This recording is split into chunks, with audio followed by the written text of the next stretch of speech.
Bahagya raw bumilis ang daloy ng mga sasakyan sa EDSA matapos mahigpit na ipatupad ang yellow lane policy para sa mga bus. At hindi na lang daw sa mga bus maghihigpit, kundi pati sa mga motorsiklo. Nakatutok si Maki Pulido. Matagal naman ang dapat sa loob lang ng yellow lane ng EDSA ang mga bus. Hindi nga lang ito sinusunod.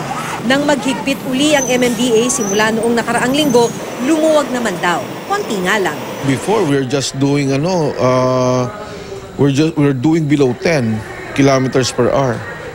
No, 10 to 16 kilometers per hour. I guess with visual assessment, nakaka-20 tayo dito.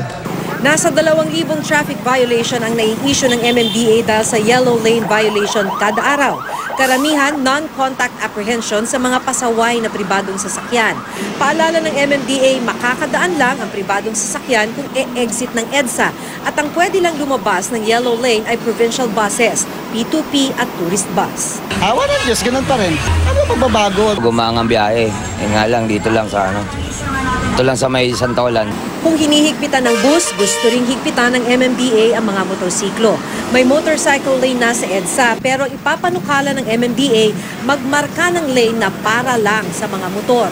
Kung matuloy ang panukala, katabi ito ng yellow lane. We've seen it how motorcycles weave in and out of the motorcycle lane. And yung sinasabi nga dito, ang EDSA, pag criss-crossing tayong lahat, hindi tayo makapag-stay sa lanes natin, we're causing delay. Delikado kasi di mo rin lalo mga bus, ang lalaki nun. Mas okay yung may sariling linya yung motorcycle para iwas disgrasya.